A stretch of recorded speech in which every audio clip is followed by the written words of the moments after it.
15 বছর যারা বাংলাদেশের মাটিতে ছিলেন না, পালিয়ে গিয়ে অন্য কোনো জায়গায় নিরাপদ আশ্রয় গ্রহণ করেছিলেন, ফিরে এসে তারাই সেই মামলা বাণিজ্য করছে।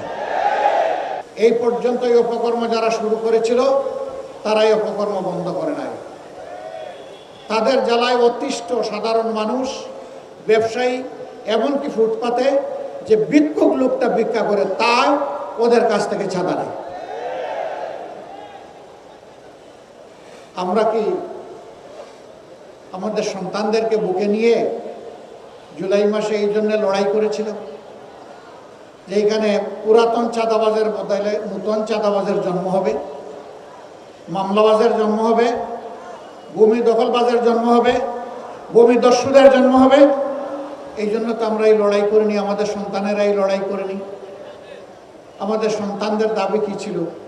সিম্পল দাবি, উই ওয়ান্ট জাস্টিস। আমরা শান্তিতে থাকতে চাই, আর তার জন্য সারা সমাজের সর্বত্র আমরা ন্যায় বিচার দেখতে চাই। এটাই তারা বলেছিল। একটা দল তারা মাঝে মধ্যে বলেন তারা ক্ষমতায় গেলে দুর্নীতির টুটি চেপে ধরবেন। ভালো কথা। Charity always starts from home.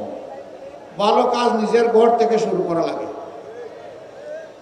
তাইলে যে 59 জন ভয়াবহ ঋণ খেলাপি, ঋণ ব্যাংক ডাকাত, এদেরকে আপনারা মনোনয়ন দিলেন কেন? এদেরকে বগলের নিচে আশ্রয় দিয়ে এমপি বানিয়ে আপনারা করবেন দুর্নীতি দমন। এগুলা শুনলে পেঁচায়ও হাসবে। 5 আগস্ট যে আকাঙ্ক্ষা নিয়ে রক্ত দিয়েছিল আমাদের সন্তানেরা, ভাইয়েরা, বোনেরা, শিশু, বৃদ্ধ, আবাল বনিতা, ওই রক্তের ঋণ পরিশোধ করার দিন হলো 12 তারিখ। এই রক্তের সাথে যারা বেইমানি করবে, ইতিহাস তাদেরকে ক্ষমা করবে না। সারা বাংলাদেশ এখন জেগে উঠেছে। তরুণ যুবকেরা তাদের দৃষ্টিভঙ্গি জানিয়ে দিয়েছে। তারা বলে দিয়েছে আমরা পুরানো বন্দোবস্তে আর নাই, বস্তাপতা রাজনীতি আর ফিরিয়ে আনতে চাই না, নতুন বাংলাদেশ আমরা দেখতে চাই, বাংলাদেশের নতুন রাজনীতির উত্থান চাই। ইতিমধ্যে এই রায় যুব সমাজ দিয়ে দিয়েছে। এখন জনগণের দায়িত্ব, আগামী 12 তারিখ জনগণ ইনশাল্লাহ সেই রায় দেবে।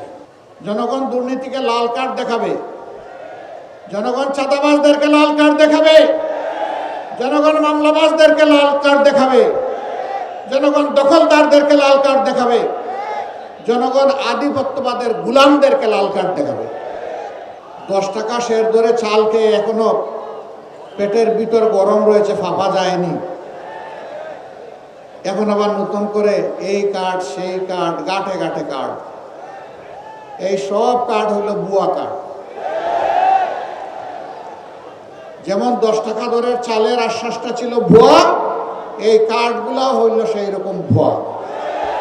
এই সব ভুয়া কার্ডকে আগামী 12 তারিখ জনগণ ইনশাল্লাহ লাল কার্ড দেখাবে। এরপরে যে বাংলাদেশ জনগণের আকাঙ্ক্ষার ভিত্তিতে মহান আল্লাহর ইচ্ছায় গড়ে উঠবে, সেই বাংলাদেশে ইনশাআল্লাহ এই সমস্ত সামাজিক অপকর্ম চলতে দেওয়া হবে না। আগামীতে আর কোনো রাজনৈতিক দুর্বৃত্ত যদি দেশের টাকা লুণ্ঠনের সেই দুঃসাহস না দেখায়, বাংলাদেশ হু হু করে সামনের দিকে এগিয়ে যাবে ইনশাআল্লাহ। এই জাতির ভাগ্য বদলের জন্য 5টি বছর আমরা মনে করি যথেষ্ট। এরপরে বাংলাদেশ রাস্তা খুঁজে পেয়ে যাবে এবং সেই মহাসড়ক ধরে ইনশাআল্লাহ বাংলাদেশ এগিয়ে যাবে সামনের দিকে।